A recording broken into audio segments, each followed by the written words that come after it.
A leitura das propostas que estão tramitando de resolução é uma ou só tem uma, não é isso? São três? É a terceira leitura. Que seja feita a leitura.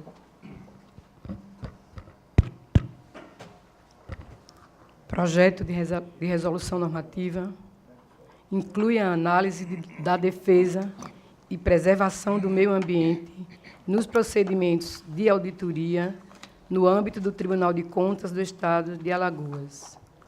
Da relatoria do excelentíssimo senhor presidente, conselheiro Otávio Lessa de Geral dos Santos, lida em terceira leitura. Este está facultado a palavra, na hora do expediente, está facultada a palavra aos senhores conselheiros, membros do Ministério Público. Então, passamos à ordem do dia. Pela ordem, para relatar o conselheiro Anselmo Brito.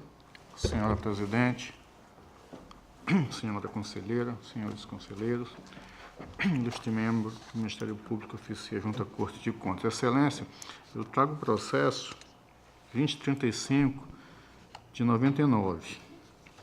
É uma inspeção em loco que teve como objetivo verificar as despesas verificadas, a forma de serem feitas, na verdade, com recursos do Fundef, no município de Colônia Leopoldina, exercício financeiro de 98.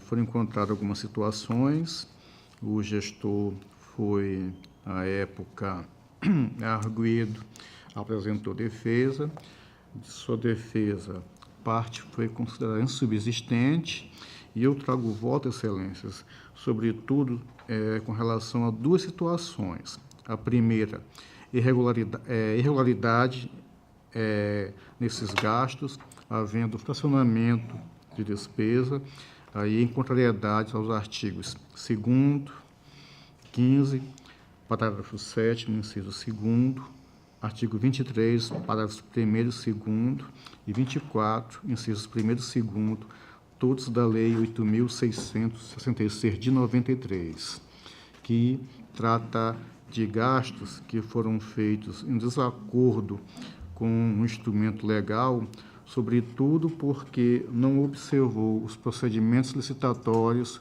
com os valores à época do convite com relação a obras e também com aquisição de outros bens. E também irregularidades na contratação e execução de serviços de engenharia, obras públicas, contrariando o artigo 7º, incisos 1º e 2º, o parágrafo 2º desse artigo 7º, seu inciso 1º, artigo 30, incisos 1º e 2º, parágrafos 1º e inciso 1º e também o parágrafo 10, todos do Estatuto Licitatório Nacional e os artigos 1º e 2º da Lei 6496 de 77, que é a lei que obriga aquela anotação de responsabilidade técnica quando há a execução, em regra, de obras e serviços de engenharia.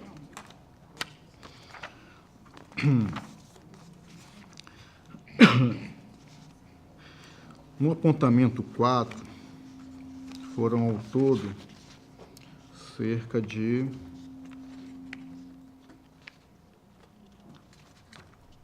5 apontamentos que os técnicos do tribunal identificaram 4 apontamentos e um nosso que conseguimos tirar desses 4 feitos pelos técnicos. Não que o gestor não tido a oportunidade de se manifestar sobre todos. O relatório AFTER-FAFON 92 de 99 evidenciou despesa sem prévio empenho. Essa aqui nós verificamos que não procede a alegação por falta de documentação. E, na verdade, há um relacionamento com a nota de empenho que não foi assinada, o que é uma coisa diferente de empenhamento prévio de despesa. não tem uma relação. E, além disso, nesse processo, o que chama a nossa atenção são as afirmações trazidas pela equipe de auditoria e, sobretudo, a falta de comprovação, pelo menos indícios, o que nos levou a não ter parâmetros para certificar se aquilo que tinha sido afirmado ocorreu de fato à época, ainda mais em 99. Quanto à despesa sem prévio empenho, isso não se mostrou verdadeiro, pelo menos no contexto do processo. E mesmo com a explicação do gestor com relação a não ter assinado de empenho, pela falta de comprovação, não tivemos como dar prosseguimento a esta verificação. A mesma situação com relação à falta de conciliação bancária, essa aqui foi mostrada pelo gestor que os saldos tinham correspondência. Então, também foi acolhida na manifestação do gestor. C. Irregularidades nas aquisições do município e D. Irregularidade em outros tipos de aquisições, só que aqui de serviços de engenharia e obras da municipalidade. Quanto a esses dois, a comprovação nos autos e a justificativa do gestor, ela não foi suficiente para elidir o que foi apontado pelos técnicos. Aqui no nosso relatório, sobretudo no item 18, há uma passagem que traz assim, que é dessa forma. No item 2, serviços jurídicos, folha 7, chamamos a atenção para o que os técnicos apontaram como compras e execução de obras sem licitação. Entenda, não é serviço jurídico que foi contratado, mas a análise jurídica feita sobre essa contratação, que aqui compras e execução de obras sem licitação. Isso é o que está no texto do relatório técnico. Na verdade, se refere a dois tipos de procedimento. O primeiro, a aquisição de materiais de informática, utilizando-se aquela dispensa pelo valor, que pela quantificação e pelo valor ultrapassam aquele valor mínimo do artigo 24, inciso 2º. E a outra parte são serviços de recuperação e pintura efetuados pelo Executivo Municipal, que, por sua vez, estariam albergados pelo artigo 24, inciso 1º do Estatuto Licitatório Nacional, mas que, pelo somatório, também ultrapassa. Na época, 11.406 para bens e 16.300 para serviços em obras de engenharia. Há justificativas aqui do gestor que era necessidade de se comprar computador, impressora, porque as escolas estavam precisando, mas não observou o procedimento adequado. E também no que diz respeito às obras, aos serviços de recuperação em pintura, que alegou que, nos dois casos aqui, as escolas se encontravam em péssimas condições e que havia muita insegurança com relação à previsão de disponibilidade financeira dos recursos do Fundef, já que, aqui como foi escrito pela defesa, já que trata-se do primeiro ano de sua execução em nosso Estado. Diante do exposto, é que esta administração municipal, através de seu secretariado, optou em executar estas pequenas obras de forma cautelosa e sempre levando em consideração o conceito de economicidade dos recursos públicos. O tempo decorrido entre a execução da primeira e segunda obra evidencia a nossa preocupação com a questão da disponibilidade financeira. Da análise que fizemos, evidentemente que resta aí ferido o disposto no artigo 24, incisos 1º e 2º da lei antecitada, tendo em vista a ultrapassagem dos valores mínimos, assim como o artigo 23, seus parágrafos 1º e 2º do mesmo, da mesma lei. visto que a questão dos valores, estes podem ter entendido como forma do ente adotar modalidade de licitação mais simples, quando é obrigatória para a situação, a utilização de modalidade mais complexa, ou mesmo de contratar-se diretamente, que dispensa exigibilidade, de modo indevido, demonstrando, mesmo aqui há bom tempo atrás, falta de planejamento quanto às contas públicas efetuadas pela municipalidade, também de encontro, dentre outros, ao previsto no artigo 2º, 15, parágrafo 7º, inciso 2º e 23 do mesmo diploma legal e, por derradeiro, até não seguindo ao que está disposto no artigo 37, inciso 21º da Constituição Federal. Aqui eu trago como forma de ilustrar o caso, acórdão do TCU 73 de 2003, em analisando situação similar, até o relator aqui é o ministro Guilherme Palmeira, em suas palavras, atente para o fato de que, atingido o limite legalmente fixado para a dispensa de licitação, as demais contratações para serviços da mesma natureza deverão observar a obrigatoriedade da realização do certame licitatório, evitando a ocorrência de fracionamento de despesa, o que, de fato, deu-se bem ao contrário do que aqui. Cito também o Acordo 67 de 2001, que é um pouco extenso, da relatoria do ministro Biratã Aguiar, que também vai no mesmo sentido em que peço licença para saltar.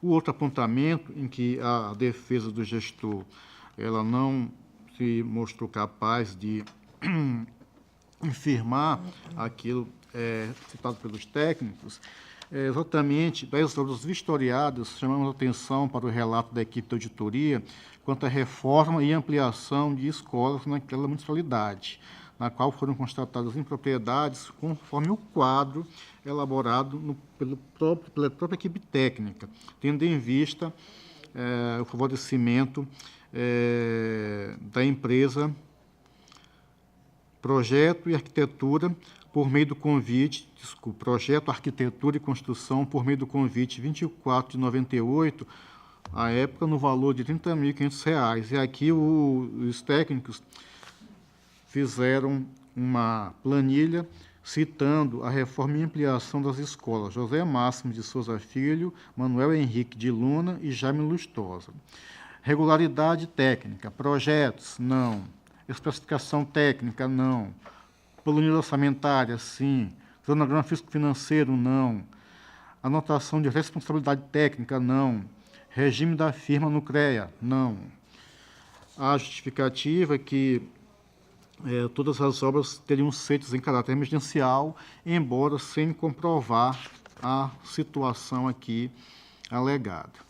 De nossa análise, como já que até antecipei na ementa, houve verdadeiro malferimento do artigo 7º, incisos 1º e 2º, o parágrafo 2º do artigo 7º, inciso 1º, e o artigo 30, incisos 1º e 2º, que aqui vou falar de forma genérica para que não fique mais enfadonha aqui a leitura. O artigo 7º diz que as licitações para execução de obras e para serviços obedecerão disposto neste artigo, em particular a sequência: projeto básico, executivo. No parágrafo 2º, que as obras e serviços somente poderão ser licitados quando houver o projeto básico. No artigo 30, que trata da qualificação técnica, esta será limitada ao registro e inscrição da entidade profissional competente, à comprovação da aptidão para a atividade pertinente compatível com as características, da capacidade técnico-profissional específica, à exigência da anotação de responsabilidade técnica, assim como de atestados técnicos, que inclusive podem ser emitidos por instituições privadas, logicamente por públicas, e também que os profissionais indicados pelo licitante, elas detenham servidores, as entidades detenham profissionais que detenham a capacidade técnico-operacional antes referida, que é aquela anotação. Também falo da Lei 6496 de 77, é a lei que se não me falha a memória, é ensejadora, criadora do próprio Conselho de Fiscalização, e nele também traz a figura da obrigatoriedade da anotação de responsabilidade técnica. Excelência, tendo em vista essas duas situações, também trago jurisprudência para aclarar o tema, sobretudo no acordo 67 de 2000, do relator Antônio Barreto de Macedo, TCU. Somente realiza licitação para a contratação de obras e serviços quando houver o respectivo projeto básico aprovado pela autoridade competente. Cumpra o comando dos artigos 1º e 2º da Lei 6496 de 77, que exija a arte, né, que é a anotação de responsabilidade técnica, já vista que a sua ausência impossibilita a responsabilização do autor do projeto por eventual erro ou falha técnica. E também as súmulas que eu peço licença para pular, de 2010, mais recente, evidentemente bem mais recente, súmulas números 260 e 261, que tratam da questão da exigência da anotação, da apresentação da anotação de responsabilidade técnica, são 260, e também da obrigatoriedade de apresentação de projeto básico e o seu consequente projeto executivo, súmula 261. Excelências, faço algumas determinações, basicamente que se obedeça à legislação que rege a matéria, e trago o voto julgando irregulares os atos de gestão quanto às despesas realizadas especificamente com relação ao Fundeb do exercício de 98 do gestor antes citado, em função, como já tinha dito aqui já no começo, o fracionamento de despesa, o item 18 lido, e a inobservância de procedimentos técnicos legais para a contratação e execução de serviços de engenharia e obras públicas, item 23, também aqui declinado. No mais, julgar irregulares os atos de gestão com relação às despesas verificadas com o Fundeb no município de Colônia Leopoldina, no exercício de 98, conforme a capitulação constitucional e própria desta Corte, encaminhar o gestor a cópia desse acordo, cientificar o interessado aqui, manda a etiqueta que assim eu faço, que eu sou obrigado a fazer, a possibilidade recursal, instaurar aqui o procedimento apartado para que não houve identificação, não tive como verificar se há dano havendo os responsáveis e a sua quantificação, sobretudo nos itens 18 e 23 aqui relatados, anexar a cópia desse acordo na prestação de contas do exercício de 98, processo 1662 de 99, retornar ao gabinete do relator para dar continuidade, que seja necessário, e publicizar o acordo. Eu quero relembrar, excelências, que acredito que na última sessão eu trouxe um processo semelhante também de Colônia Leopoldina, que era uma auditoria, porque eram autos de gestão do Poder Executivo Municipal. Apesar do instrumento inaugurador desta inspeção em loco ter sido o mesmo ofício, gerou um processo apartado especificamente de Fundef, que é o que eu estou trazendo agora, não é auditoria, mas sim uma inspeção em loco. Eu como voto, senhores conselheiros, senhoras conselheiras. Com a palavra ao Ministério Público. Senhora presidente, senhora conselheira, senhores conselheiros, por tudo quanto apontado pelo conselheiro Anselmo Brito, o Ministério Público opina pelo julgamento regular das contas de gestão. Em discussão, processo ora relatado pelo conselheiro Anselmo Brito. Passamos à votação. Conselheiro Fernando, como vota? Apoio o relator, senhora presidente. Conselheiro Rodrigo. Com o relator, presidente. Conselheira Ana Raquel. Apoio o relator também, senhora. Aprovado. Senhor presidente, eu teria mais 3 processos. Não, mais 4 processos. Eu queria, excelência, retirar de pauta o processo 4041 de 2000, que é um processo que já havia adiado, é uma auditoria na Prefeitura Municipal de Água Branca, exercício financeiro, também antigo, de 99. É que, novamente verificando o processo, as defesas, verificamos situações e que eu preciso me certificar melhor para não trazer aqui qualquer voto, qualquer situação temerária e submetê-la dessa forma à apreciação de Vossa Excelência. Este eu estou retirando de pauta porque já veio adiado. Já de adiado, você pode repetir o número para a comissão? 4041 de 2000. Não deve constar da pauta porque já veio adiado. Tá? Tem sido adiado 40 e 41 de 2000. E o outro? E estou adiando os processos 9618 de 2005, que é outra auditoria, Prefeitura Municipal de Jaramataia, exercício de 2004, prestação de contas de Pindoba, referente ao exercício de 2006.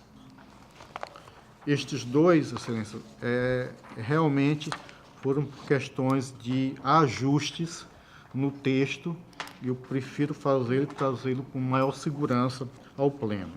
E o processo 627 de 2013, eu aqui estou adiando. Eu ia adiar porque eu primeiramente pensei em trazer um voto oral, mas por alguns problemas que têm surgido, como posso fazer um voto mais simples, vou preferir fazer um voto escrito e trazer. E outra razão é porque é um voto vista do professor Otávio Lessa, que hoje acredito que a relatoria não esteja mais com ele, um processo de 2013. A rigor, a minha lembrança era que os processos dele teriam sido assumidos pelo professor da Rosa, mas que pela mudança que teve, 1314, eu não sei ao certo quem seria o relator. Mas fica aqui a minha primeira motivação de trazer um voto escrito, e que eu farei na próxima sessão. Sendo assim, a minha pauta de hoje está esgotada. Obrigado. Sim. Então, pela ordem, para relatar o conselheiro Fernando Toledo. Senhora Presidente, senhora conselheira, senhores conselheiros, trago para relatar o processo 3024 de 2008, a prestação de contas do exercício financeiro de 2007 do município de Piaçabuçu, cujo responsável é o senhor Djalma Gutenberg Siqueira Breda. Eu vou pedir vênia a Vossas Excelências para fazer um resumo deste voto, uma vez que distribuí com todas as Vossas Excelências o conteúdo total do voto. Análise técnica inicial da Diretoria de Fiscalização, inclusive peço também, antecipando, vou fazer o voto direto, porque essas prestações de contas, elas não foram submetidas ao crivo do Ministério Público, uma vez que é anterior a 2010, portanto, deixarei para ouvir o Ministério Público ao cabo desse relatório. Análise técnica inicial da Diretoria de Fiscalização Municipal da EFAFON, que elaborou o relatório da EFAFON, AFO-DEFAFON 007-2010, inclusive pela aprovação das contas de governo. Destacamos a atuação do gabinete do conselheiro substituto, Dr. Alberto Pires, que por meio de decisão monocrática de número 20, 2014, apontou o não envio de documentações obrigatórias, assim como a presença de irregularidades. Em 28 de julho de 2014, o ex-gestor compareceu aos autos para apresentar defesa contra as irregularidades apontadas pelo conselheiro substituto. Analisando a documentação, constata-se que a presente prestação de contas foi instruída com todos os documentos obrigatórios, tendo o gestor deixado de encaminhar os documentos complementares abaixo relacionados. Devo dizer que a relação do conselheiro substituto Roberto foi maior, mas aquele deixou de encaminhar foram essas: inventário geral de bens e valores, relação dos processos licitatórios ocorridos no exercício de 2007, e convém registrar que este egrégio Tribunal de Contas não realizou qualquer tipo de auditoria ou inspeção in loco do município de Piaçabuçu quanto ao exercício financeiro de 2007, como nos informa o despacho de EFAFON das folhas 251. O gestor encaminhou a cópia da LDO, por outro lado, deixou de encaminhar a cópia da LOA, encaminhou a cópia da LOA, por outro lado, deixou de encaminhar a LDO para o exercício 2007 e o PPA para o quadriênio 2006 a 2009. Assim sendo, o não envio do PPA e da LDO impossibilita a análise quanto ao cumprimento das metas da administração pública para as despesas de capital e das outras despesas delas decorrentes, assim como das despesas relativas aos programas de duração continuada, no caso específico, o PPA. Impossibilita ainda a análise da contabilidade, da compatibilidade da LOA, conforme estabelece o artigo 5º da Lei de Responsabilidade Fiscal. Este gabinete entende que, quanto à análise dessas metas nos dias de hoje, apenas nos daria um panorama da situação do município à época e um eventual descumprimento das metas não seria prejudicial à análise das contas, visto que a possibilidade de cumprimento dessas metas deve ser verificada ao longo do exercício, de modo que providências corretivas possam ser tempestivamente tomadas. No que se refere à análise do balanço orçamentário, constatamos que durante o exercício financeiro de 2007, o município de Piaçabuçu executou receitas e despesas, respectivamente, na ordem de 15.509.222 e 16.185.706, o que resultou num déficit orçamentário de 676.487. Está na folha 40. Quanto a esse ponto, o gestor apresentou defesa alegando que a ocorrência de déficit financeiro, abro aspas, se refere aos valores de despesa de capital empenhados e não pagos por falta de liberação dos recursos de transferências voluntárias do governo federal. Fecho aspas. Contudo, sabe-se que, do ponto de vista financeiro, o orçamento deve se manter o equilíbrio entre os valores de receita e das despesas. Essa preposição encontra legitimada no artigo 4, inciso 1º, a linha A da Lei Complementar número 101 de 2000, no que estabelece que a LDO disporá sobre o equilíbrio entre receitas e despesas. Como afirmado acima, o gestor em suas despesas apenas se limitou a afirmar que os valores não foram repassados pelo governo federal, sem, contudo, esclarecer quais providências foram adotadas com vistas a buscar o equilíbrio, nem apresentar qualquer documento demonstrativo da limitação de empenho e da movimentação financeira. O limite constitucional mínimo em educação não foi cumprido, sendo as informações nos autos, segundo a informação nos autos, o percentual foi de 24,97%. Considerando, portanto, o princípio da insignificância e da razoabilidade, não seria coerente aplicar sanção ao gestor que aplicou 0,03% a menor do que o estabelecido na Constituição. O princípio da razoabilidade é uma diretriz de senso comum, do bom senso, aplicado ao direito.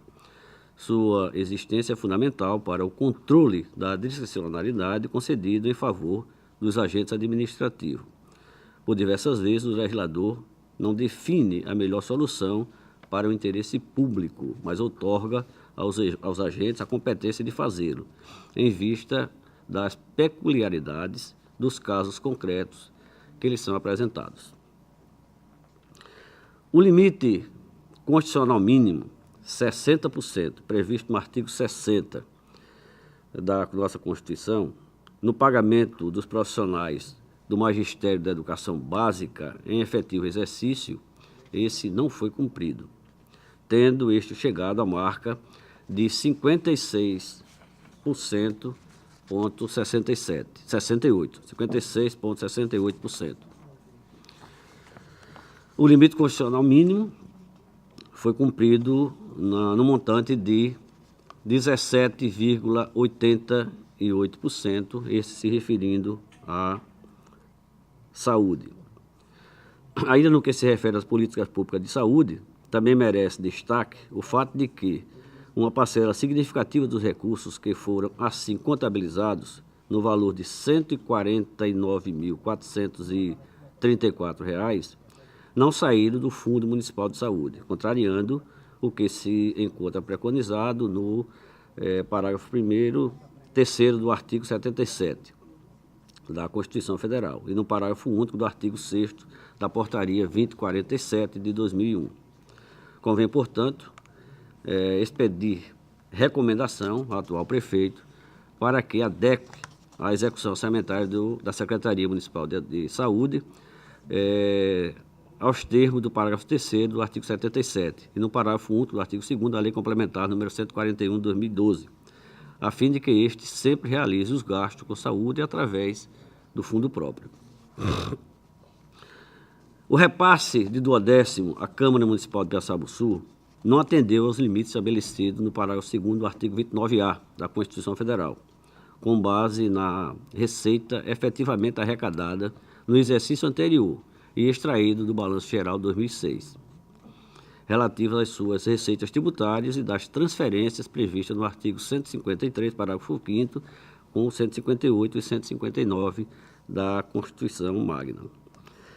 Após a análise do Balanço Geral 2007, assim como da relação dos repasses do duodécimais à Câmara de Piaçabuçu, constatou-se que o duodécimo do Legislativo, de R$ 566.399, foi inferior à proporção fixada na LOA e acima do limite de 8%, que era de R$ 548.845. Diante das informações constantes do balanço, verificamos que a despesa total do Executivo no montante de R$ 6.588.300, representando o percentual de 47,19% da receita corrente líquida, que é de R$ 13.962.700, cumprindo exigência estabelecida no artigo 20, inciso 3º da linha B da Lei de Responsabilidade Fiscal.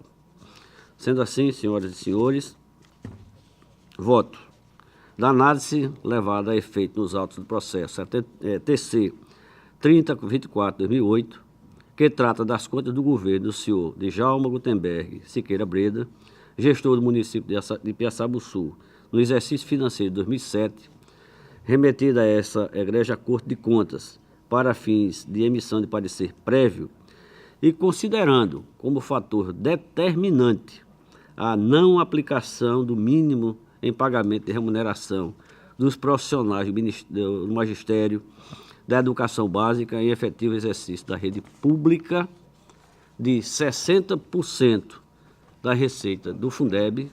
Esse é o assunto que eu trago como ressalta da nossa análise.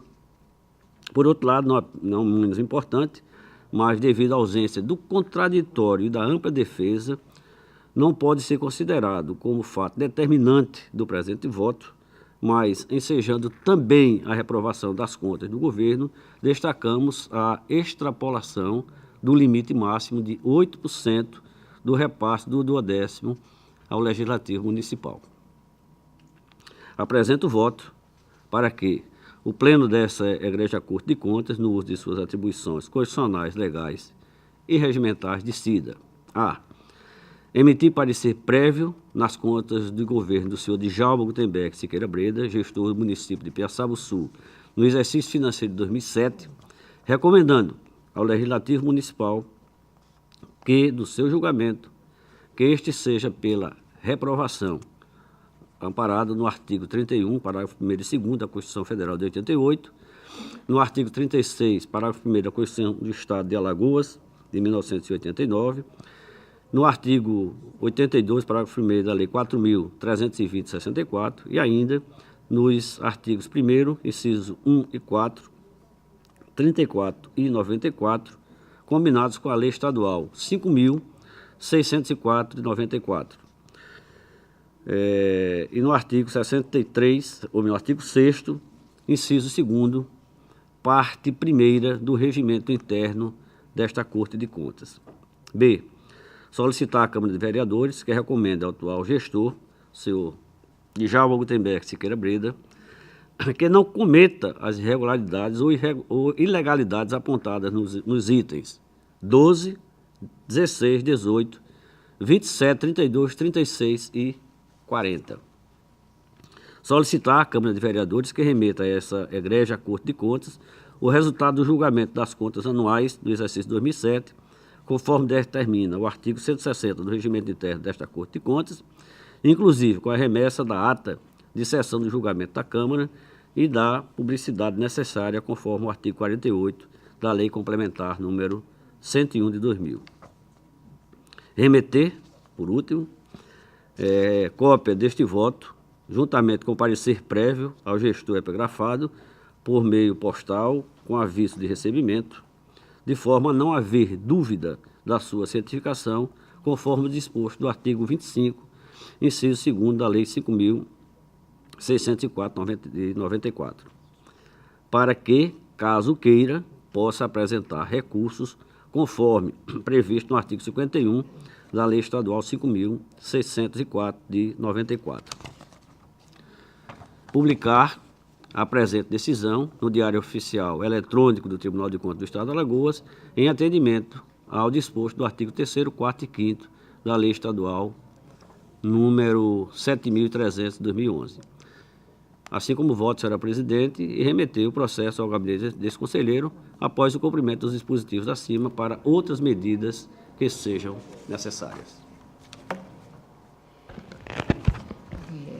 Como já foi colocado pelo conselheiro Fernando, o Ministério Público, como se trata de processos relativos com a palavra do Ministério Público.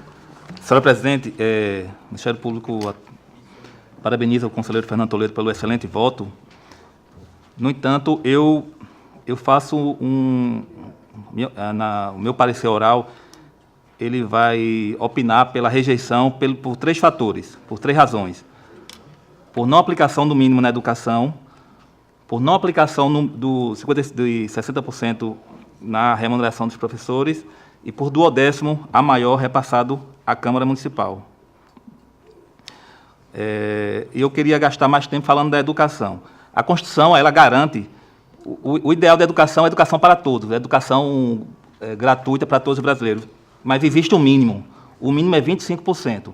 Se o gestor não aplicou aquele limite de 25%, ele descumpriu o ordenamento constitucional, ainda que seja por fração ínfima. Porque, repito, o ideal é uma coisa e o mínimo é outra.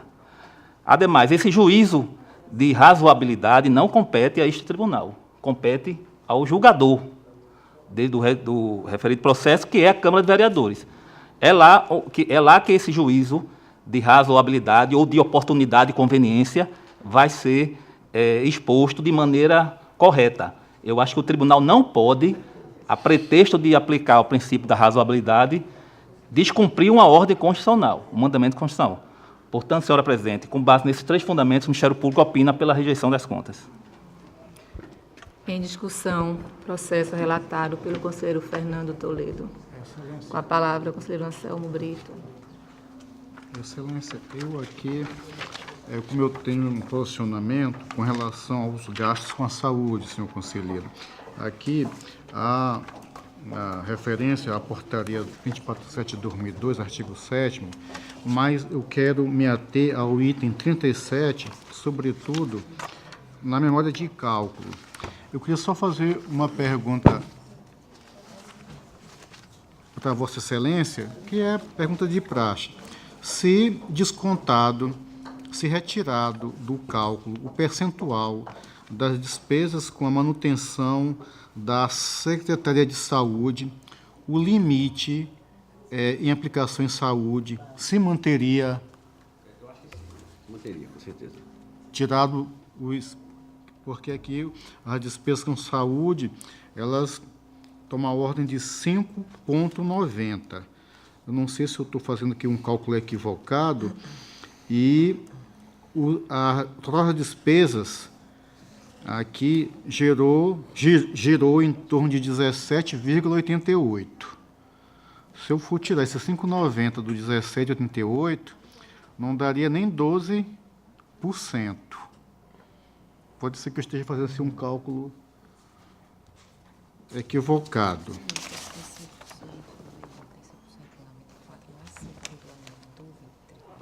Tá, então eu sei de cima. Ok. Você, senhor, obrigado. Continua em discussão. Senhor conselheiro, eu gostaria de tirar algumas dúvidas. Eu entendi que, com relação ao duodécimo, não foi apontado na decisão monocrática do conselheiro substituto e, portanto, não houve a oportunidade do contraditório pela defesa. Mas houve alguns itens aqui que não foram mencionados e que eu não sei se não consta na defesa do responsável ou se não consta apenas no relatório, que é a ausência de justificativa do cancelamento de restos a pagar processados, a insuficiência financeira decorrente do valor inscrito com restos a pagar processados, que foram superiores ao apresentado como no ativo disponível, né, o valor financeiro, e a inconsistência das informações contábeis apresentadas na prestação de contas e nos relatórios fiscais. Foi esperado Na defesa, Na defesa. Houve a comprovação de que essas informações não procediam. Perfeito. Assim mesmo. Então, passamos à votação. Conselheiro Rodrigo, como vota? Senhora presidente, eu estou acompanhando o relator. Quanto à não aplicação do mínimo em remuneração do profissional da educação, não foi atingido o percentual mínimo de 60%. No que se refere especificamente à aplicação do mínimo com a educação, concordo com o Ministério Público de Contas, todavia, a minha análise e a conclusão ela é um pouco diferente. Eu entendo que tem que ser aplicado o mínimo em educação. Esse mínimo, ele depende da elaboração de um cálculo aritmético e esse cálculo, muitas vezes, diverge em razão da metodologia aplicada por cada ator, né, desse processo de análise de contas. Me parece que o prefeito ele tinha a intenção, de fato, de atingir o percentual mínimo em educação.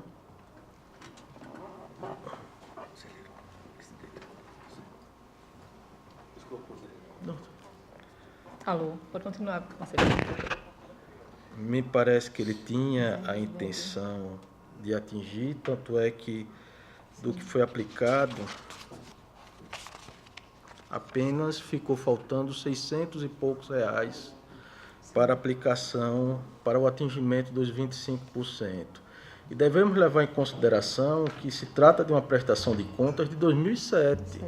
2007, hoje nós temos entendimentos claros, firmados, a respeito da base de cálculo, a respeito do que entra como receita tributária, o que na época não existia. Então, essa ponderação o tribunal pode fazer, sim.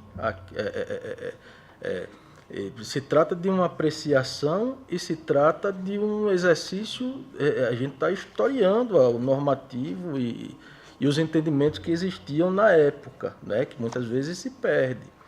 Então, por uma razão de justiça, não me parece ser justo ou razoável considerar que esse percentual possa ensejar um encaminhamento pela rejeição das contas, pois no entendimento, talvez, do gestor em 2007, ele tivesse atingindo um percentual superior aos 25%, a gente não tem como identificar, né? Com relação ao duodécimo da Câmara Municipal, eu discordo do Ministério Público de Contas, com devida vênia, em que pese ter ultrapassado o limite máximo, mas não foi ofertado contraditório.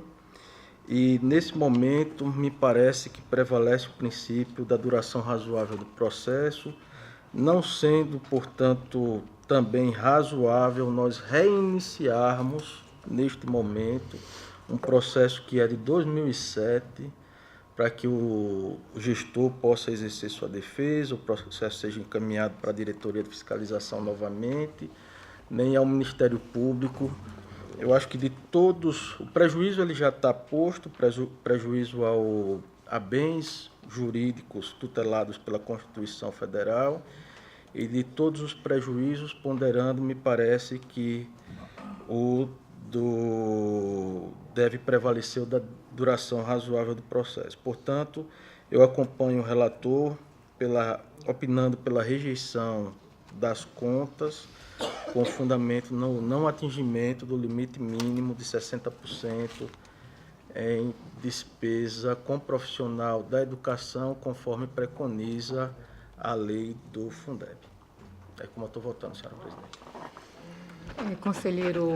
Conselheira Ana Raquel, como vota?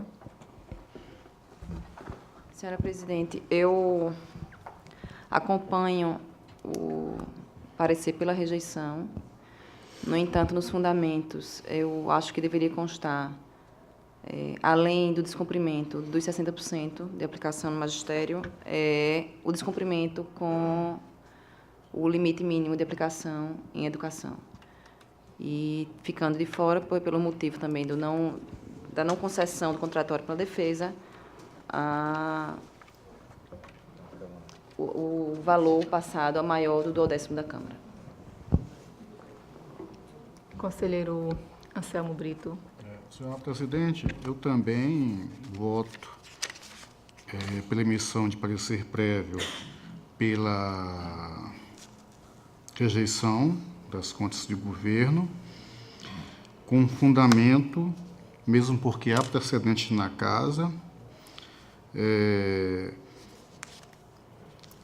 além do apresentado pelo relator originário, de não cumprimento do limite mínimo com o Fundef, também o não cumprimento dos 25% da educação.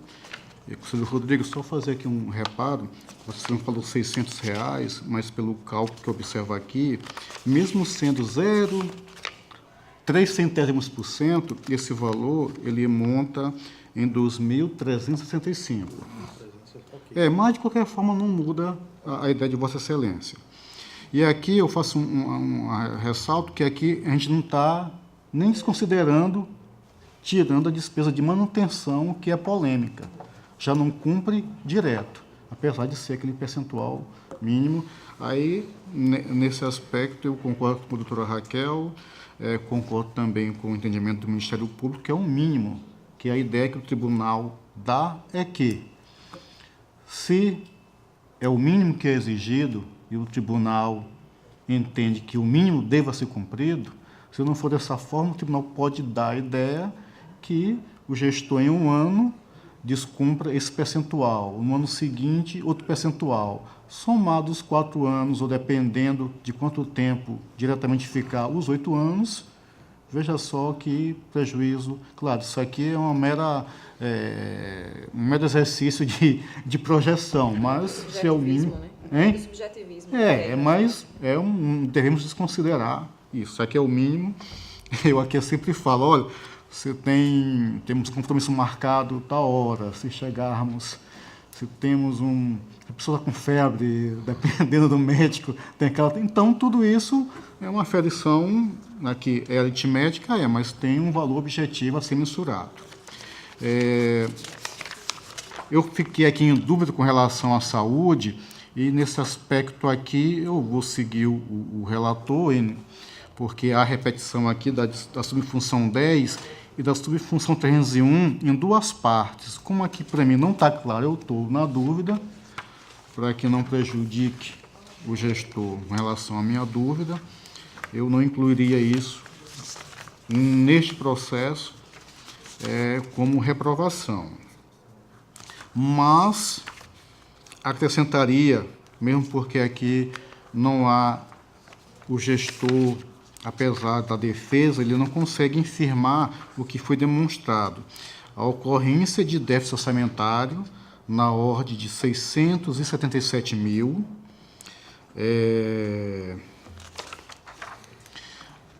Eu aqui também, na dúvida, me foi dito aqui que também ficou superada a questão do cancelamento de restos a pagar processados, que é uma possibilidade. Tendo em vista a explicação do relator, também não, neste processo, faria este acréscimo. Mas também pelo não envio do PPA e da LDO, que temos precedentes neste tribunal. Acredito que meus, do conselheiro Rodrigo em algum momento, e do próprio conselheiro substituto, doutor Sérgio Maciel. Então, eu acrescentaria, ver se eu consigo capitular, não aplicação do mínimo em educação, os 25%, não aplicação do mínimo no Fundeb, déficit orçamentário, no encaminhamento do PPA e da LDO, mas aqui entendendo como o doutor Rodrigo e a doutora Raquel, divergindo do Ministério Público, quanto à questão do duodécimo, não tendo havido a faculdade de manifestação, entendemos que não teríamos como, nesse momento, fazer juízo de valor a respeito. Então, esse meu voto é nesse contexto. Senhora presidente, eu só queria acrescentar meu voto, que ficou batido, também a rejeição pelo não encaminhamento da LDO e da LUA. Tá? Eu queria esclarecer e também acrescentar ao meu voto que o que não foi repassado, o que não foi executado naquele exercício como despesa com educação, que seja compensado nos exercícios subsequentes, esclarecendo que aqui em momento nenhum, talvez tenha ficado essa impressão e é um entendimento equivocado, eu não estou flexibilizando o limite de 25%. Eu só estou dizendo que se tivermos que fazer cada um o cálculo através da nossa metodologia, vamos encontrar valores diferentes. Com certeza, se 5 conselheiros, 6 conselheiros fizerem esse cálculo, vão encontrar um valor diferente. Então, aí, esse aspecto entra, de fato, no subjetivismo, né? Ele entra e ainda mais é agravado em razão do decurso do tempo. Hoje, nós temos um entendimento pacífico sobre quais despesas devem compor, né, receitas de contribuição devem compor o cálculo, o que na época o tribunal com certeza não tinha, né? E quais tipos de despesa poderiam ser consideradas como despesa com educação? Hoje nós temos, e um entendimento muito embora estamos em fase também de construção com relação a alguns tipos de despesa, mas na época o tribunal não tinha. Então, é extremamente injusto, né, julgar o gestor e a sua gestão em 2007 com base nos critérios mais rigorosos que nós temos nos dias atuais. Fazendo essa ponderação sem flexibilizar o limite de 25%, né? Aplico a razoabilidade, porque, enfim, conforme já explicitado aqui no meu voto. É como eu estou votando, senhora presidente. Senhora presidente, até por uma questão de definição do processo, porque agora nós temos 4 votos diferentes, mas pelo mesmo motivo do conselheiro Rodrigo, eu me apeguei nas questões centrais e deixei passar esses pontos de controle que foram apontados e que não foram supridos, que foi o não envio das peças orçamentárias, que, a meu ver, elas não são dispensáveis, muito pelo contrário, eu acho que até para uma análise da LOA, elas são essenciais para análise da legalidade da LOA e, consequentemente, das despesas que são executadas a partir dela. Dessa forma, considerando que o voto do conselheiro Anselmo difere do meu apenas com relação a eles, e que, inclusive, esses pontos de controle são fundamentos dos meus votos também de prestações de contas, eu me alinho no voto do conselheiro Anselmo, acrescentando esses pontos de controle que não foram supridos. o não envio das peças orçamentárias e a insuficiência financeira, a ocorrência de déficit financeiro. Então, aqui observamos que houve gostaria de